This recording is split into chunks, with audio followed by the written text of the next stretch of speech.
Hi, everyone. Welcome to the Canadian Passive Investing Show. I'm your host, 𝗖𝗣𝗜 𝗖𝗽, and I'm joined by my co-host, 𝗖𝗽 𝗏𝗫𝗫. We have another great show for you today. Please like and subscribe as it helps us build our channel and allows us to keep bringing you great content and expert guest speakers. Our mission is to empower investors to earn passive income through real estate investing. Today, we are joined by Kyle Jones. Kyle Jones is the founder and key principal of 𝗖𝗣𝗜 Capital LLC, which is a private equity firm focused on owning and operating value-add multifamily assets and ground-up construction. Kyle is responsible for overseeing all aspects of the company's financial activities, operations, and investor relations. Prior to being a full-time investor and entrepreneur, Kyle worked in the corporate world in the high-tech sales industry for 13 years. Kyle is also a true family man. He's been married to his wife for 12 years, and they have 3 amazing kids. Awesome. So we believe this interview with Kyle will bring great value to active and passive investors looking to learn more about operations of real estate private equity firm. Welcome, Kyle. Thank you so much for having me. So happy to be here. Yeah, absolutely. Happy to have you. If you could please tell us a bit about your background and your start in real estate. Sure. So as you mentioned in the bio, I started in the corporate space. And so high-tech sales, I was selling multi-million-dollar software solutions for some big companies. I worked for Microsoft, Oracle, and finished my career at IBM before I hit the eject button and became a full-time real estate investor. And I started just investing in real estate because I didn't want to just put some of the bonus money that I was making through having some success in the corporate world into the stock market or anything like that, mainly because I really didn't understand it. And I knew that at the most simple level, real estate really is a simple concept to understand, especially if you at the time, I was really more focused on single family and flipping houses. Really didn't have the mindset to move more into the rental space and passive income thinking. It was strictly just on flipping, but the concepts are kind of still very similar in that it's very simple to understand. You take a property that you try to buy low, you inject capital into it to rehab, make enhancements, and you're creating this value. And so obviously there's a lot of intricacies that we both know about that are much deeper in terms of details that we all need to be aware of so we don't buy a bad deal. But that's ultimately why real estate, I felt, was a good vehicle for me to start investing in terms of the bonus money that I was making. And so I did buy a few houses to flip, did okay, didn't have some home run deal, but also didn't lose money. But more than anything, I got my first deal and gained a ton of experience in just being around construction and watching projects kind of come full cycle, which you really just can't trade that experience. And so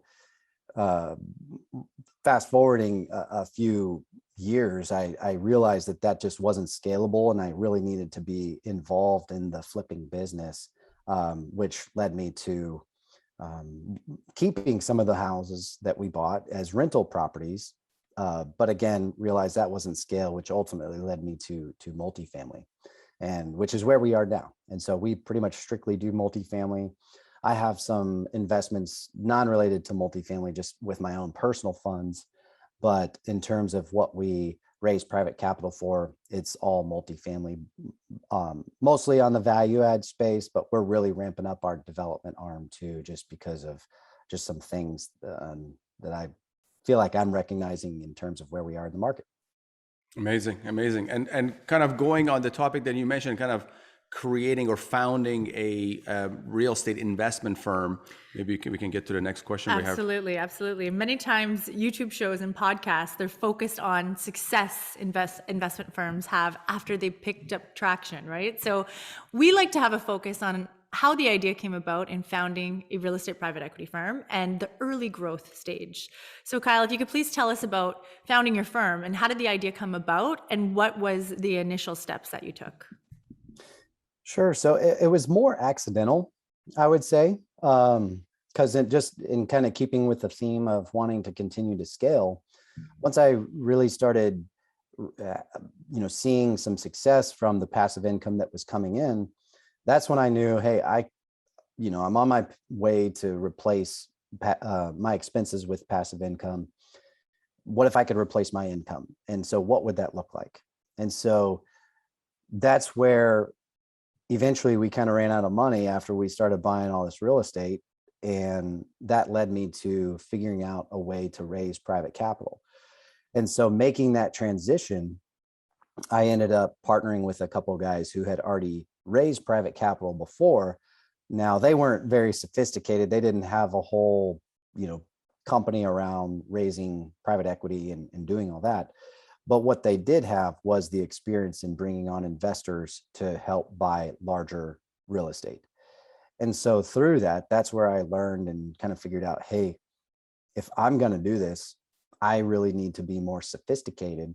And that's where I've got to now go into, how am I going to go to market? How am I going to brand myself and all these other things? And what do I want to be known by? And so that's kind of how I progressed through that way of thinking into where we are now with TruePoint Capital. Awesome. Mm-hmm.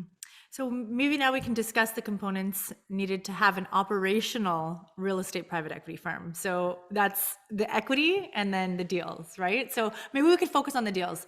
When you first started your firm, did you initially start allocating capital to other operators so you can kind of build up a track record for yourself?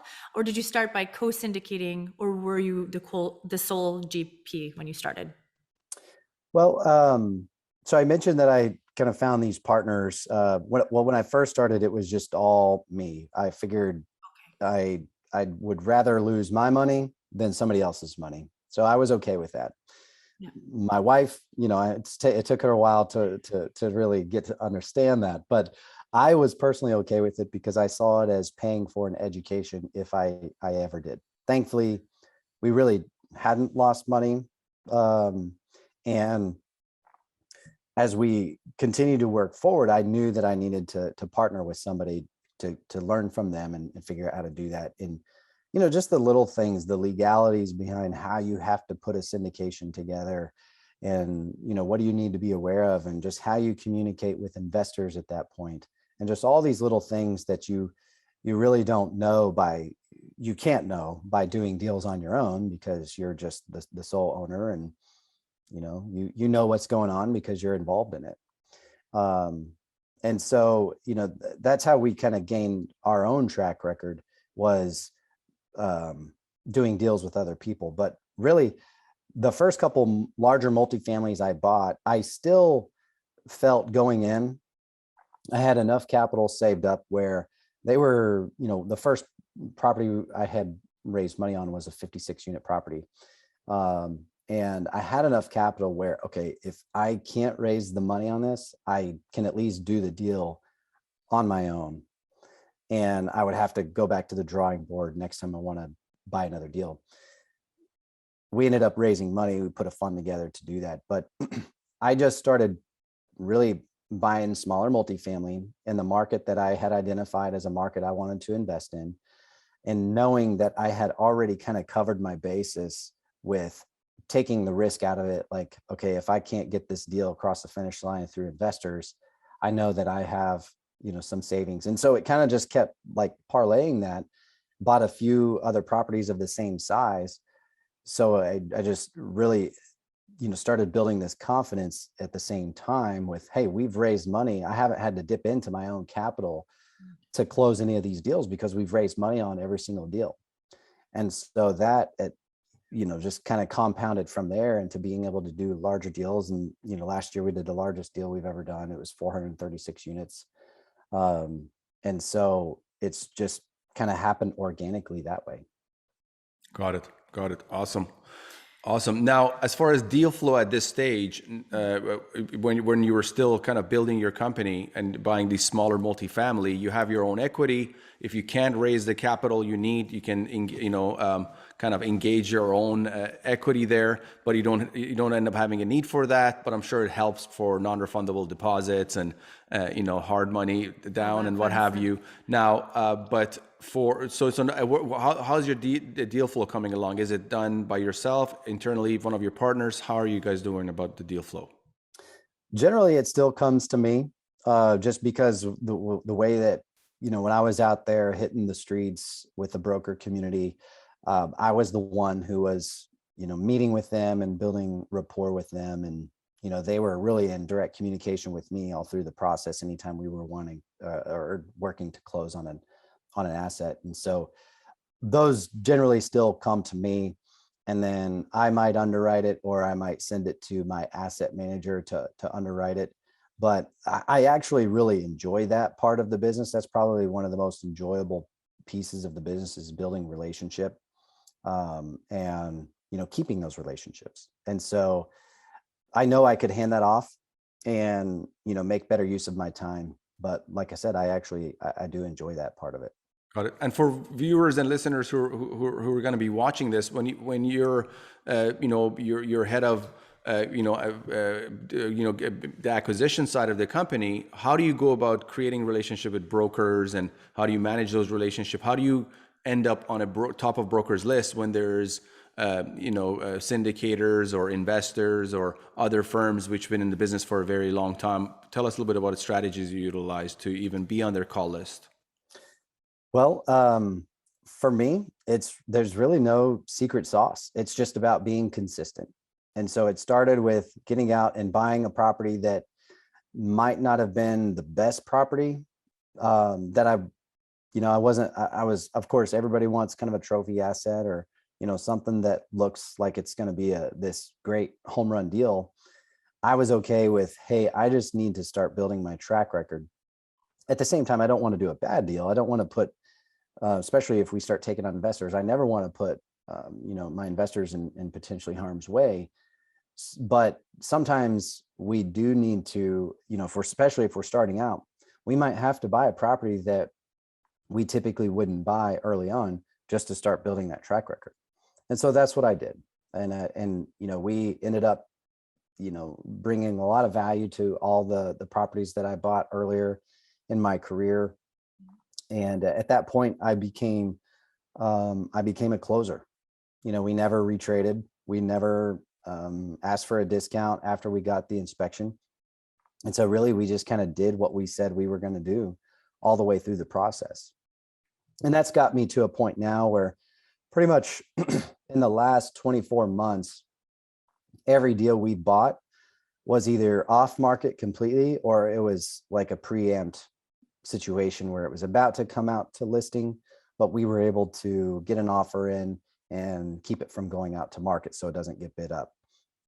I will say, even with all of the time invested, and we're talking about 7-8 years worth of investing in relationships with the broker community, I have never once won a deal where I have competed in a best and final process.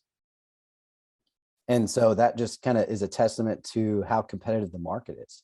Oh, wow. Okay. So it's really just being consistent, showing up. When a broker does finally start sending you a deal where they don't have it locked up, get back to them as quickly as you can and give them feedback. Sorry, explain that part again. You've never been involved in a best and final? Explain that, sorry. Yeah, never competed in a best and final, and never won a best and final. So Never won a best and final. Okay. we've definitely competed in best and finals, because of our track record and because we've kind of gotten to that point. But unfortunately, we've never, or I should say maybe even fortunately, we've never won a best and final, because again, usually for those who haven't or aren't aware of what a best and final is, it's, in these larger properties, you get to a point where you make your initial offer. They have the brokers set a call for offers. So you make an initial offer, and then they come back and they say, hey, we're going to do another round. Sometimes they'll do 2 or 3 rounds, but a lot of times, at least in the markets that I'm in, it's really just one more round where they say, hey, best and final. And what that means is come back, sharpen your offer. So raise your price, or adjust your terms, do what you need to do to try to win the deal.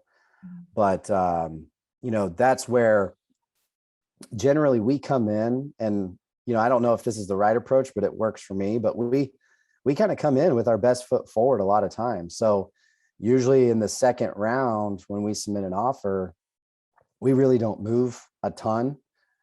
We have in some cases where it feels like it's a good property that we really want to invest in. If it's a great location, we've definitely tried to be aggressive. But in today's market, what tends to happen is, somebody might outbid you by, and I'm talking about, let's just say if it's a $20 million deal and you are invested final right at 20 million, somebody might come in at, 20,100,000. And because that's the higher offer, the seller might just go with them just because that's a little bit more money to their pocket. Generally now in today's market, it's actually not like that. Usually you have one group or maybe multiple groups where it's, hey, let's say the target pricing is 20 million, but they come in at 25 million. And that's why I say we just don't get we don't get that aggressive. We'll push maybe a couple 100,000 in that scenario, or maybe not. We might try to get more aggressive on our terms, but that's what I mean when I say we've never won in a best and final. We've certainly been a part of them, but we've just never won them. You didn't want to take that step to push the price up and then the deal doesn't make sense for you anymore. Exactly. And you got investors, I'm assuming you provide preferred returns. So did GP goes hungry if those preferred returns are not hit? So, well, I mean, frankly, this is just a conceptual thing, but we do not do preferred returns for really something that you might have kind of indirectly just mentioned. But I think what a lot of people don't really understand is I believe that a preferred return can be very misleading, especially in today's market, because it has the potential to misalign the interest with the sponsor. And so what I mean by that is exactly what you just said. If the sponsor actually came in and got himself in a position where they were not able to consistently pay out the preferred return and they were not making any money, do you really think they're going to hold that deal for the full 5 years that they said? No. After about a couple years, maybe, probably no more than 3, they might just sell it because they're not making any money and they're still having to spend a lot of time on it. Mm-hmm. And so, it's not right or wrong. I think that's just kind of the way that I think about a preferred return. And I think, just having straight traditional equity, I mean, we're not going to get any upside if the property is not performing. So there's still mutual alignment that, looking out for the investors that way. But I think what I've just seen this, and this is very, very dangerous, but I've just seen so many people today where they just actually raise more capital on the front end and use that as a reserve bucket to start paying out the preferred return right away, because they want to tell their investors that they're going to start paying cash month one and pay every month. And we just don't do that. I mean, we have our investor base understands that. And the folks who kind of come in and they start comparing us to all these other guys who are doing preferred returns, generally they don't invest with us, and that's okay. That's exactly what I was going to ask you about the investor demographic and the investors that have some level of sophistication, who understand what preferred returns are. I've written a literature and I've read a lot of literature about preferred returns and mostly about the pros of preferred returns. We try to separate us from most real estate private equity firms across Canada, which almost all of them do not offer preferred returns. Definitely not a single one on a value add existing asset. They're on a ground up development they do, but that's what we try to set us aside. Now you give me a perspective where I never looked at, where if a GP makes a decision and buys an asset, there are preferred returns involved. Obviously, those preferred returns, I'm assuming, are cumulative. In our case, they're cumulative and compounding. And the compounding means that if you don't hit them on a certain year, the difference that you owe, that actually compounds. The difference does. So talk to us. So if when you do, and that was my question. So when you do have some sophisticated investors that come in, and that's what they look for in a GP preferred returns, that's like basically a deal breaker. So you've already answered it, but talk to us a little bit more about the conversation you have. Yeah, no, this is a good topic of conversation. I think at the top level, and then I'll expand on more details, there's just not a mutual alignment with that particular investor, and that's okay. You don't want to invest with somebody that you don't believe in, that you don't have a relationship with. I know a lot of people do invest with people that they never talk to because they're a larger company, and that's okay. They have more trust. But we do talk to all of our investors. They know me. They have my cell phone. Frankly, it doesn't get abused. I've had more tenants call me on the weekends than I've had, investors, because somehow they find my cell phone. So, but at a deeper level, where I think a lot of people come into it, even the sophisticated investors, they come into it thinking that it's going to be a guarantee. And it's only a guarantee if the capital is there, if the profit is there. There's nothing to stop me as a sponsor that says I have to stay in the deal until you hit your preferred return. If there is, then that's just bad attorney language in the subscription documents, which means, again, what I was saying, if you are in a tight deal and it's not paying out after 2 years, there is zero incentive for the sponsor to stay in the deal. And then if they pull the plug on that, preferred return only means you're in a preferred position of up to a certain percentage. So if it's there, but that preferred payout could, after you sell the property, if it, is kind of a turd of a property, it could be 2%. If it's not there, you're not going to get your 8% preferred return. It's just, it's not. So you're saying that a GP that's involved in a property is not performing the way they expected, market change or what have you. They're not hitting the preferred returns that they forecasted. The preferred returns are cumulative. Now what happens is they know that even if they wait till the property is sold to have their income through the promote, that the preferred returns are going to eat away from the promote, so they'll just exit the property and say goodbye.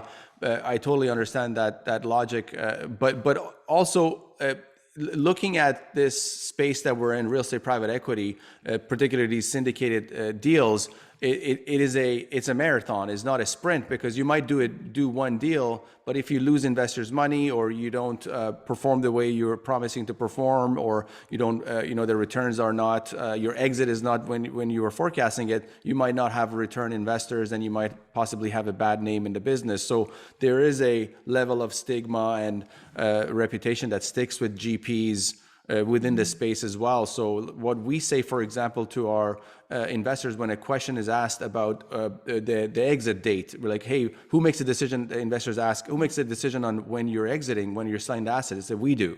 And they're like, some investors have an issue with that, as far as we could keep the asset for, if we say 3 years, keep it for 7 years or 10 years. And what we say to our investors is that if our initial business model is to exit in 3 years, and we end up exiting in 7 years and have unhappy investors, that's not a very good business model, because we're not going to have repeat investors. We're not going to have referrals, which is a number one way of gaining investors. So anyways, it's great discussion, great conversation. I really appreciate getting your perspective, but it brings Can I say one thing though? Of course, please.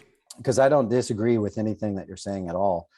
I think it's simply just also how you go to market. This is why it's critical.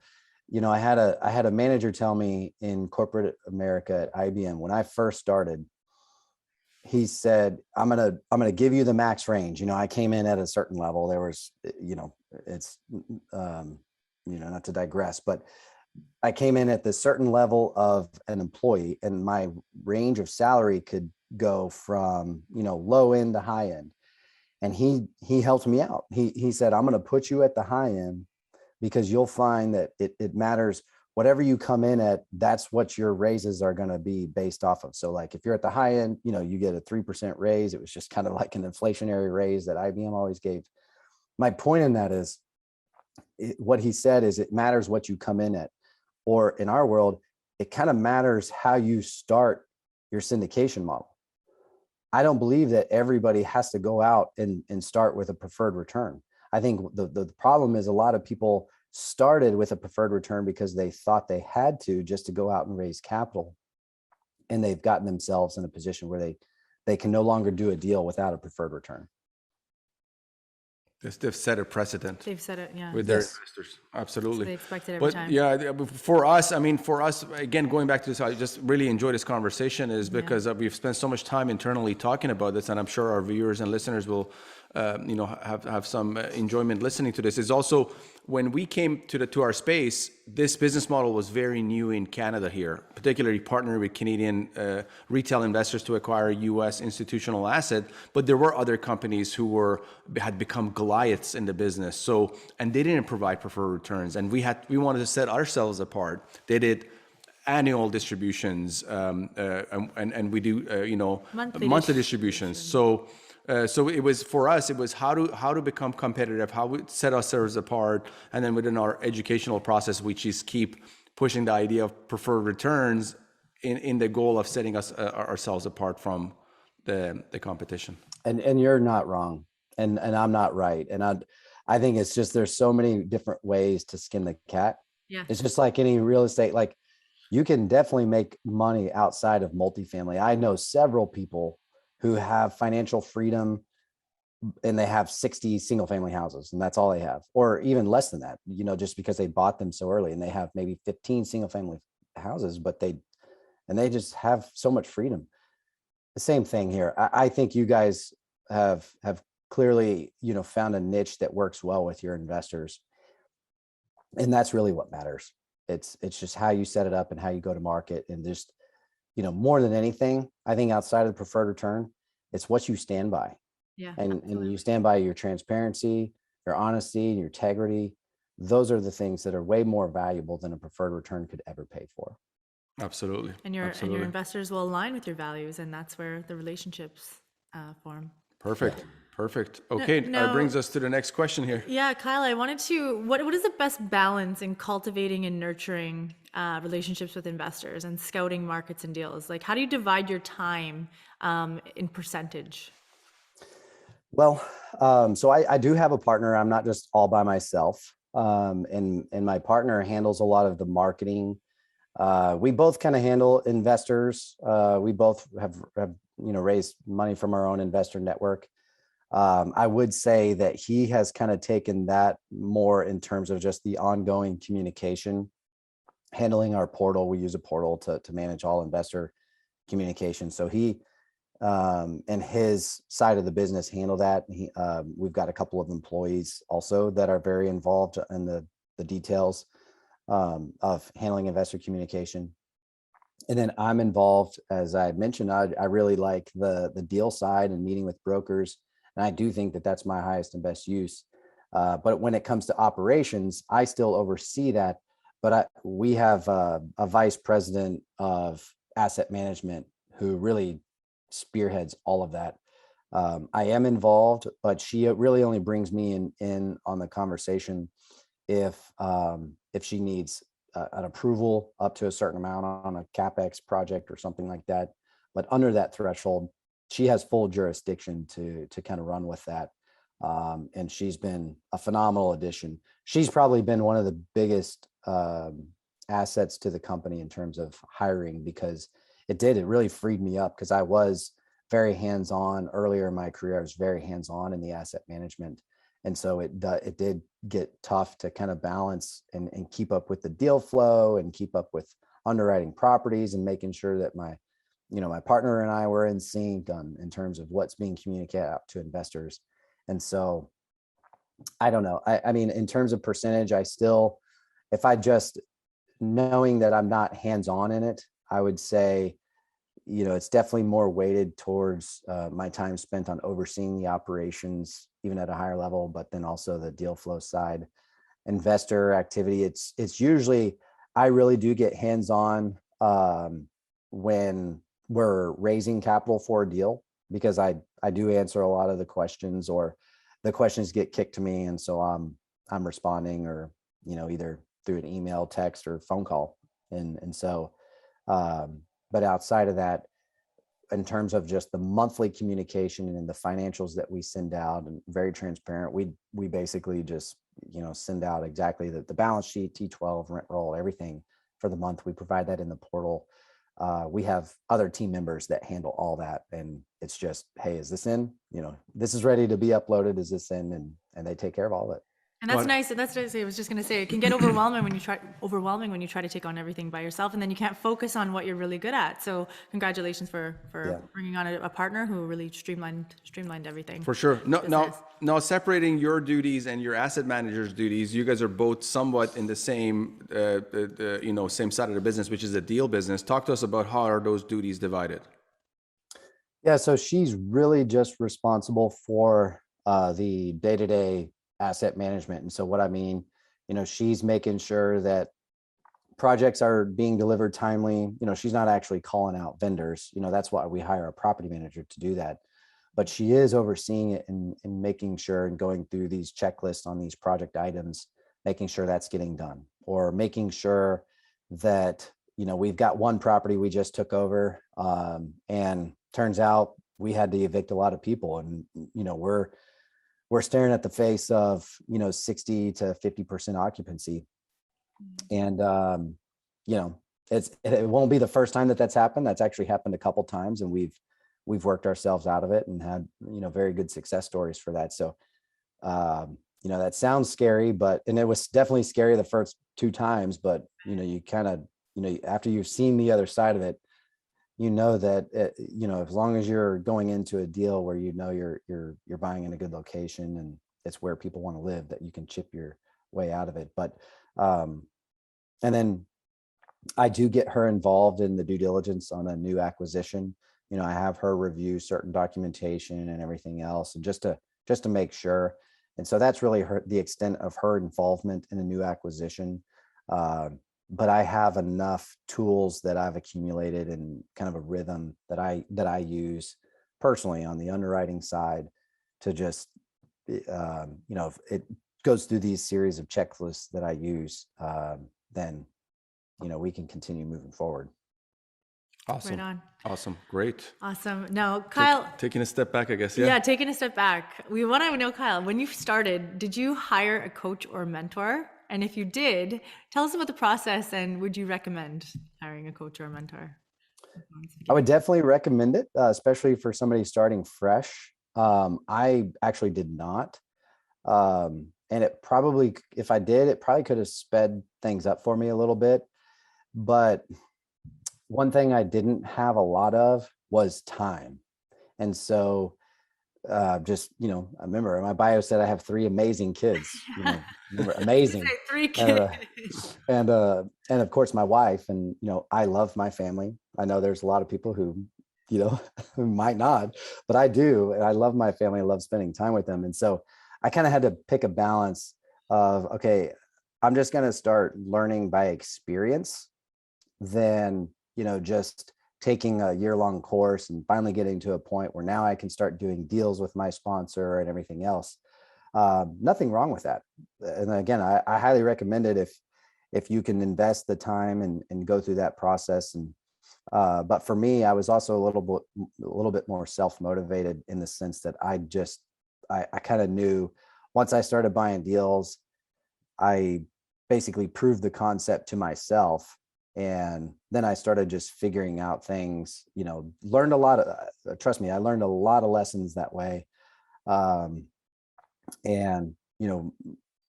I just think experience is the biggest way to learn a new skill, is just diving in. Yeah, and I did do a lot of self-education. I was very much, during the day and in the morning, the free time I did have, I was binge watching and binge listening to just various YouTube University. yeah, there you go. I don't think you guys were out yet, but maybe that would have changed. But just exactly watching YouTube videos, watching or listening to podcasts. Of course, everybody knows Bigger Pockets, and really, it got to a point where the Bigger Pockets stories, it was like a lot of it finally gave me the confidence, like all these people sound like regular people just like me. If they can do it, I can do it. And so that kind of just in itself gave me the confidence to go out and finally just say, hey, I'm just going to learn. I looked at hiring coaches, but I just decided I want to learn just by experience. I felt confident, and that if I if I lost money or if I paid for my education that way, I was okay with that. And I know not everybody is in that position. And so that's why I say, would highly recommend to hiring a coach if that's not you, because there is a lot of good that you can learn just from being around these people who are going through the same journey. And of course, having a mentor who's already been there, done that kind of thing. Got it. And taking this step back to the last comment that you were making about taking over a property and having to, evicting some tenants for whatever reason, non-payment, I'm guessing. Now the occupancy drops. Talk to me about your communications with your investors, because that wasn't part of the business plan, I'm guessing. How are you communicating? Right. How are you telling them that, there's going to be no cash flow, for example? Talk to us about that dynamic. Yeah. It is tough. You kind of get a real sense of who the right investors are, who are the ones that actually do trust you. And of course, in every deal, we always bring in new investors. We're about 50-50 in terms of repeat investors versus new investors anytime we go out and launch a deal. And so inevitably, there's some education involved with the new investors, just with everything. But like definitely in this scenario, it's just being proactive. And it's not like even down to the level of how you're communicating this out. Like you can still present all the facts, but provide the investor with confidence that things are going to get better, or at minimum that you're doing everything you can to work out of this hole.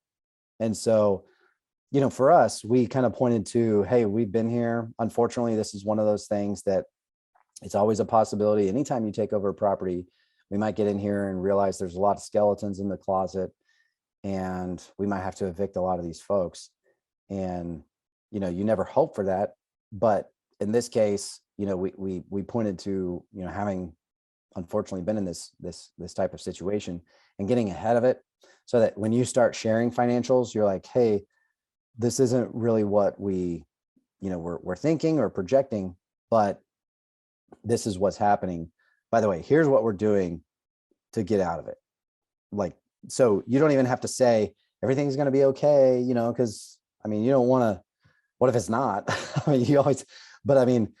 You want to at least provide the investor with the confidence that you're doing and you're taking steps. You number one, you recognize the problem, and you don't leave the investor to speculate. So you recognize the problem. Hey, we see this, don't worry. We see that we're, hovering, looking at 50% occupancy right in the face, but here's what we're doing. And in our case, we changed property managers. We changed completely different companies, which was a big task, but it needed to be done because we also kind of outgrew the other manager that we were using. So we brought in a more sophisticated property manager. So we were able to talk to that, and we said, hey, here's the first move we're making, and then here's all these other little things that they're doing to be able to get this property back to what we expect in the mid to low 90s. It's like that sensitivity analysis that we do for our investors. If it gets below 60% occupancy, then your hands will start sweating. So it's something similar to that. The worst words an investor doesn't want to hear is capital call. Capital. Right. Correct. Okay. One more question here before we move on to the next segment of our show. Kyle, what advice do you have to give to a passive investor looking to start investing in real estate private equity? Yeah. So passive meaning they don't, you're not trying to teach somebody how to go do their own deal. Yes, totally. 100% passive. 100% passive investor. Yeah. So number one, I love that because ultimately that's why I'm doing what I'm doing. That's where I want to be at some point. I want to be 100% passive. I want to be able to sell off all the properties and be 100% passive. That's Listen to goal. Kyle. It's a lot of work Absolutely. being active. It is. It is. Invest with Ava in August. It's the We way want to to be go. passive too at some point, man. We're right there with you, bro. Yeah. But I would say do your due diligence in a lot of ways. Learn to read financial statements, but even more than that, get to know the sponsors as best you can. If you're investing with a larger company, that's not always possible. If you're investing with somebody like Grant Cardone, you're probably not going to get access to him if you're only investing $50K. But if you're investing, with it sounds like probably you two and myself and some of these other folks who don't have this massive operation, there's enough content out there where you can at least know, hey, I really jive with this person, or it seems like we might have, similar core values, or, start paying attention to all the soft skills and just seeing if you can actually trust that person. Because I think at the end of the day, I think majority of people are all very well intentioned. Everybody has good intentions, and I do think everybody has good morals. But sometimes there's ignorance as part of that too. And so that's why you want to do more due diligence. Okay, I like this person. I could talk to this person. I could, I guess you don't have to hang out with them, but I think of in terms of, hey, I could hang out with this person, and then go a layer deep and say, hey, do they actually know, or do they understand kind of what's going on, what's happening in the market? And if you check all those boxes and, you feel comfortable at the end of the day, I think you just got to jump right in. Don't be too scared to just do your first deal, because I think at the end of the day, you're, for the most part, and I know you guys are, because I've seen some of the properties you invest in, because you invest in my market too, in Houston. We're not just investing in bad deals or what we think are bad deals. It's never our intention. We're investing in deals where we know we can first and foremost protect the principal and then work to make more money. And so even on a bad investment, if all you do is, you get your capital back, but that got you into the market and got you comfortable and some exposure and feeling comfortable, that's okay. I think that's okay, because you're sure as heck doing a lot better than just keeping that in the stock market. And, at least you're hedging your risk against inflation. So you might not have made money on paper, but you sure didn't lose money like you were probably doing by keeping it in your bank account or in the stock market. Absolutely. And what's happening with the inflation? Real estate is a great hedge against inflation. These multifamily properties, they're, worth their weight in gold. And the last two financial crises have proved that. You also do a lot of good, because it's a win-win-win. When these operators like us buy properties, we do value add in most cases, where we create better living conditions for the current tenants. So you're essentially are partaking in creating better living conditions for tenants. You're creating jobs for management companies, renovation companies, all of us and our teams. And you're also making great returns, which also include cash flow. So yeah, it's definitely a win-win-win, as we like to call it. Awesome, man. Really appreciate all the wisdom that you gave us about and the transparency you had. So that talks about you as what type of GP you are. So really appreciate that. Now we're moving to our next segment of our show. The 10 championship rounds to financial freedom. Come on, Ava. I can't talk today. You've done this enough times. Come on. I can't talk today. Sorry. All right. So whatever comes top of mind, we're looking forward to hearing your answers. Okay, first question, Kyle. Who is the most influential person in your life? Ooh. I think it's kind of transformed, of course, as a kid, it's probably a parent, or, if your parents aren't around, maybe a grandparent or an uncle, aunt type thing. But right now, I think, it's my family. I mean, it's my wife specifically, and then my kids in that order. She challenges me, she keeps me honest, she keeps me determined and keeps me motivated. And at the end of the day, I just want to be a better husband, father. And, that's why I say, because of those reasons, I think she has a lot of influence over me. Got it. All our guests are scared of their wives. As soon as we ask this question, everybody says their wife. It's so sweet, though. It's so sweet. Go down. Sorry. Next question? What is the number one book you'd recommend? So I actually have been recommending this to a lot of people. My book it is a Robert Kiyosaki book, but it's not the Rich Dad Poor Dad. It's actually Cash Flow Quadrant. And I love that book because, you do get a lot of the same theme of Rich Dad Poor Dad. But more than that, what it did for me is it helped me transform my identity as an investor and as a businessman and as a corporate employee, all of the above. And it really shifted my thinking and how I view the world in so many different ways. and it launched me on this trajectory of trying to create this better life. Amazing. That's the first time anybody's said cash flow quadrant from Robert Kiyosaki. So nice one. But it's been recommended to us many other times from others, not on our show. We actually have it here. We have it here in our house. All right.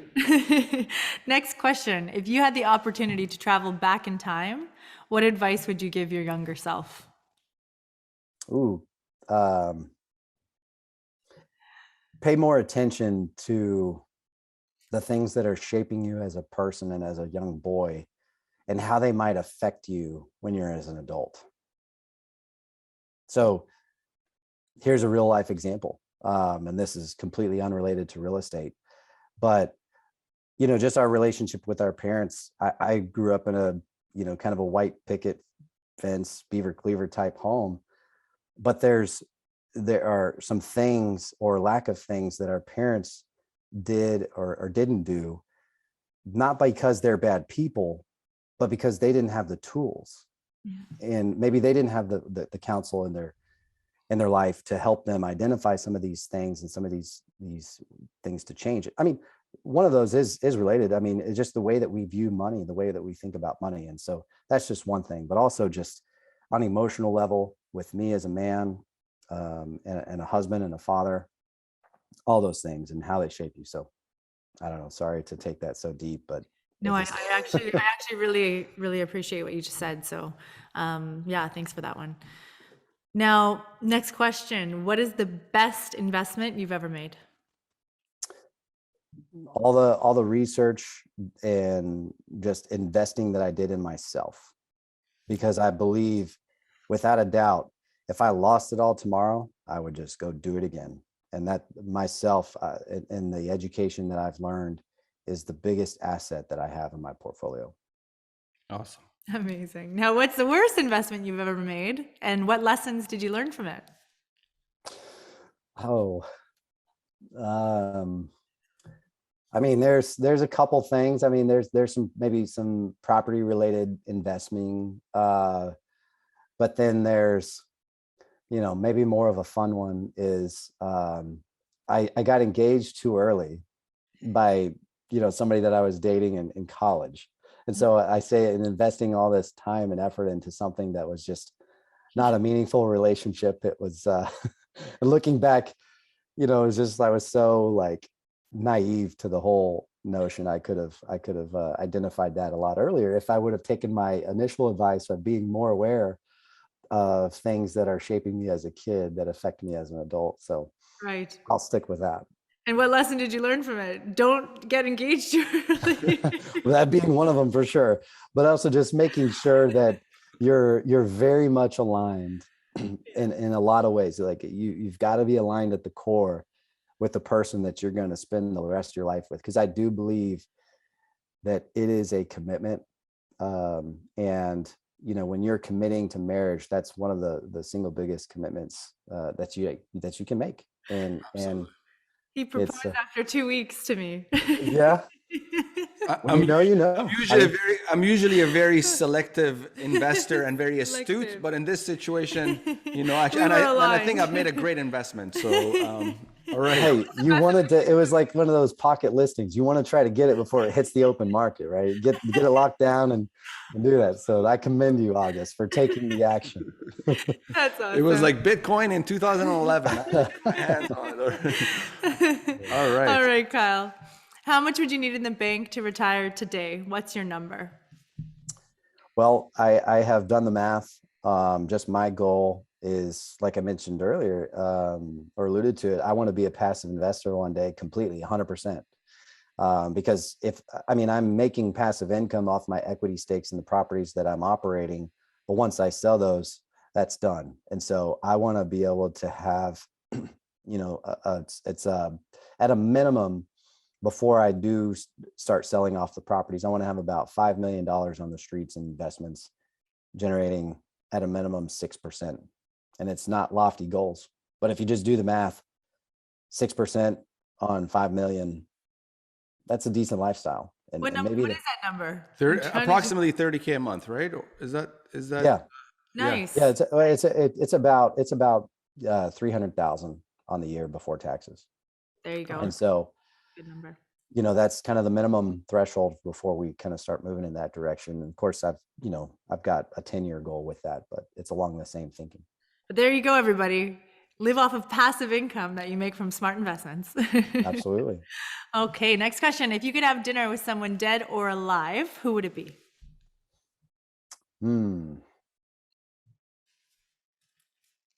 I would say Billy Graham. He's a country singer, right? Or No, he was a prominent evangelist in the Christian world.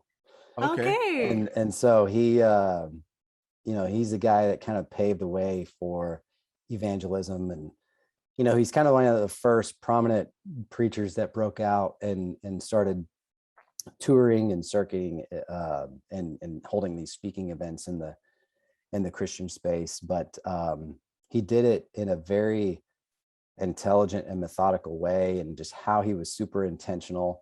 Example would, to make sure he was never really challenged or even tempted. He always traveled with 3 other men who would have a hotel room on each side of him and then across from him. And just to making sure that, he wasn't going to get caught in any kind of scandals like you might see a lot in some of these, bigger spaces. But did he have a private jet though?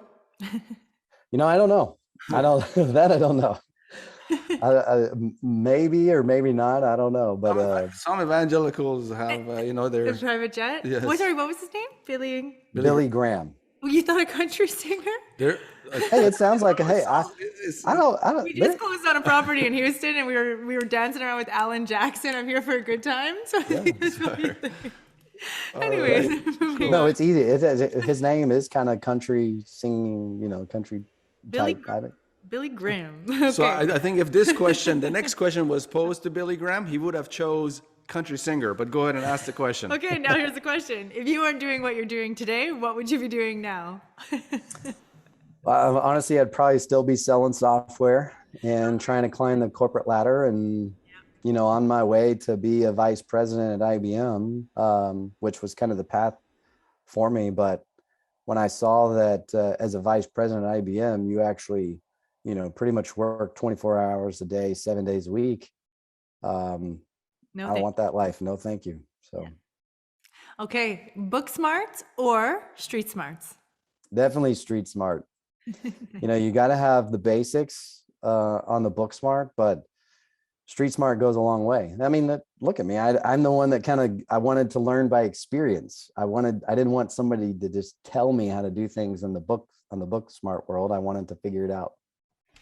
Awesome. Last question, Kyle. If you had $1 million cash and you had to make one investment today, what would it be? So let me just kind of go over that again. Ava breezes over this, but this is a very particular question. If you had $1 million cash and you had to make one investment today, what would it be?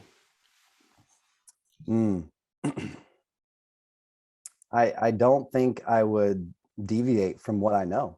I think I would still find a low risk multifamily deal. And the reason is because of this. People are always going to need shelter. We know that. They're also going to need food, and they're also going to need fuel. Fuel's not going away anytime soon. It might look different in the future, but those commodities, these consumer goods are always going to be good investments for people. And if that's all I had, I'd want to make sure I put it in something that is not speculative, that is not gambling. And I think, that's what we're seeing a lot in, dare I say, the crypto space. I think it's okay to invest in that to a certain extent, if you've got some sludge money and everything else, but that should not be your primary investment vehicle. All right. Absolutely. Right on. Okay, Kyle, what's the best way that people can reach you? Sure. So we have a website that's just truepointcap.com, www.truepointcap.com. There's some forms you can fill out on the contact us, and either myself or somebody from our team will be glad to reach out. Awesome. And we'll include your information in the show notes. Again, Kyle, thank you so much for being with us today. Thank you for sharing all your stories and your journey within this great space of real estate private equity. Really appreciate your time. Yeah, thanks so much, Kyle. Absolutely. Thank you again for having me.